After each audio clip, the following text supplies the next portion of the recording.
साल 1952, 24 सितंबर की तारीख, जापान की गवर्नमेंट पैसिफिक ओशन में एक रिसर्च वेसल भेजती है जिसमें 31 वैज्ञानिक और क्रू मेंबर्स की पूरी टीम होती है और इनका मिशन होता है अंडर वाटर वॉल्केनिक एक्टिविटी पर स्टडीज करना। अभी तक सब कुछ नॉर्मल तरीके से चलता रहता है, लेकिन जब ये शिप जापान के ईस्ट कोस्ट से थोड़ा आगे बढ़ती है तो अचानक शिप के कम्युनिकेशन सिग्नल्स काम करना बंद कर देते हैं। फिर उस डेस्टिनेशन के पास पहुंचने के साथ ही धीरे धीरे रडार और एसओएस भी पूरी तरह काम करना बंद कर देते हैं, जिसकी वजह से उनका कनेक्शन गवर्नमेंट सेंटर से टूट जाता है।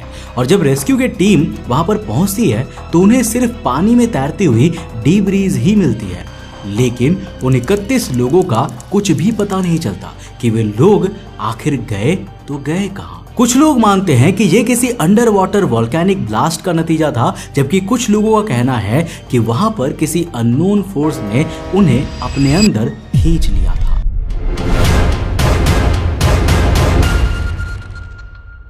इस घटना के बाद जापान की गवर्नमेंट इस रीजन में रिसर्च पर रोक लगा देती है और ये घटना बस एक मिस्ट्री बनकर रह जाती है। लेकिन आखिर उन 31 लोगों का डूबना कोई पहली घटना नहीं थी। साल 1952 से 1954 के बीच में करीब 700 सोल्जर्स और कई शिप्स भी इस मिस्ट्री का शिकार बन चुके थे। ऐसे में सबसे बड़ा सवाल ये उठता है कि आखिर वो कौन सी जगह थी और वहां पर इतनी बड़ी संख्या में लोगों का गायब होने का रीजन क्या था। क्या सचमुच वहां कोई अननोन एनर्जी थी जो लोगों को अपनी तरफ खींचती थी। दोस्तों, जापान के ईस्ट कोस्ट से लेकर बोनिन आइलैंड तक और गुआम या मरियाना ट्रेंच के एरिया को मिलाकर एक ट्रायंगुलर एरिया बनता है, जिसे जापानीज लोग अपनी आम भाषा में मानो उमी यानी एक डरावना समुंदर कहते हैं। इस लगभग 5 से 10 लाख स्क्वायर किलोमीटर के एरिया को डेविल सी या ड्रैगन्स ट्रायंगल कहते हैं। इसका नाम ड्रैगन ट्रायंगल होने के पीछे एक इंटरेस्टिंग सा मिथ है जो जापान के लोगों में काफी फेमस है। उनका मानना है कि उस एरिया में एक ड्रैगन रहता है जो वहां गए हुए लोगों को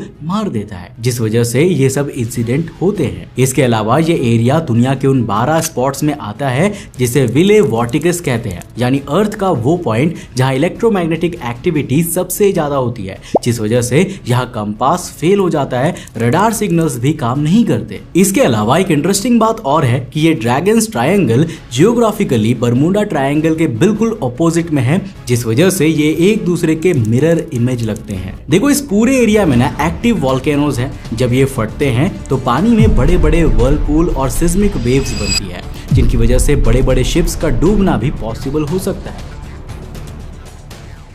इसके साथ ही समुद्र के अंदर काफी मात्रा में मीथेन गैस मौजूद है और जब ये मीथेन गैस अचानक से ऊपर आती है तो पानी की डेंसिटी इतनी कम हो जाती है कि कोई भी जहाज इसमें डूब सकता है और यहाँ अक्सर ही नेविगेशनल इंस्ट्रूमेंट्स फेल हो जाते हैं। कई सेलर्स ने रिपोर्ट किया है कि यहाँ पर कंपास काम करना बंद कर देते हैं। अर्थ के मैग्नेटिक फील्ड में डिस्टर्बेंस भी इसका रीजन हो सकता है, लेकिन फिर भी सभी थियरीज उन इंसिडेंट्स को पूरी तरह एक्सप्लेन नहीं कर पाती, क्योंकि कई इंसिडेंट्स बिना वार्निंग के हुए हैं, बिना वेदर अलर्ट के, बिना किसी वॉल्केनिक एक्टिविटीज के। इन सब के बीच कुछ राइटर्स ऐसे थे जिन्होंने ड्रैगन्स ट्रायंगल के बारे में काफी रिसर्च की। अमेरिकन ऑथर चार्ल्स बैलिट्स ने साल 1974 में द बरमूडा ट्रायंगल नाम की एक बुक पब्लिश की, जिसमें उन्होंने लिखा कि ये एरिया एक पैरानॉर्मल हॉटस्पॉट है। उनका कहना था कि ये एरिया ऐसी पावर से भरा है जिसे समझना बहुत ही मुश्किल है। लेकिन साल 1995 में अमेरिकन ऑथर लैरी कुशे अपनी book the Bermuda triangles publish करते हैं और जिसमें उन्होंने ड्रैगन ट्रायंगल की सभी स्टोरीज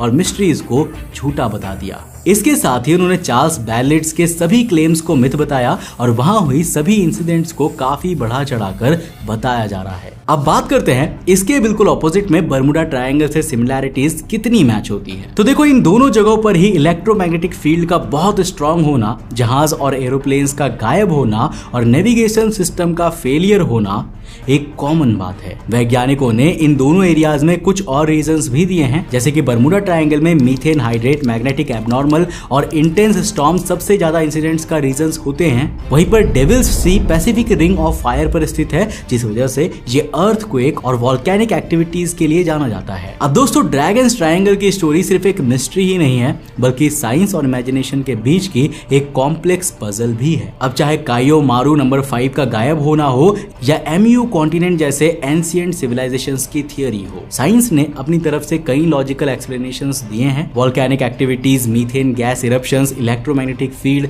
लेकिन कुछ घटनाएं ऐसी होती है जो विज्ञान के लिए भी बड़ा चैलेंज बन जाता है। वहीं कुछ राइटर्स और रिसर्चर्स भी हैं जिन्होंने इन सभी इंसिडेंट्स को बस एक मिथ बता दिया है। लेकिन जब हम इन सभी इंसिडेंट्स को देखते हैं ना, तो समझ में आता है कि नेचर के कुछ सीक्रेट्स हैं जिनको समझना काफी मुश्किल है, क्योंकि अब तक जितने भी घटनाएं वहां पर हुई हैं वो सभी अब तक अनसॉल्व्ड ही हैं। जितना ही आप ड्रैगन्स ट्रायंगल्स को समझने की कोशिश करते हैं वो उतना ही उलझता जाता है। अगर पूरी तरह इसे समझने की कोशिश करेंगे तो बर्मुडा ट्रायंगल की तरह इसका एटमॉस्फेयर भी इलेक्ट्रोमैग्नेटिक एनर्जी से भरा हुआ है और पॉसिबिलिटीज है कि यहाँ मौजूद वोल्केनो और मीथेन गैस के भंडार यहाँ पर बहुत प्रेशर बनाते हैं, जिस वजह से वहां जाने वाले जहाज समुद्र में डूब जाते हैं, या फिर कोई ऐसा ड्रैगन वहां पर मौजूद है जो वहां जाने वाले लोगों को मार देता है। लेकिन आखिर में इस ड्रैगन्स ट्रायंगल की कहानी बस मिस्ट्री से भरी हुई रहती है, जिसको लेकर आज भी सवाल बरकरार है कि आखिर इतनी घटनाओं का रहस्य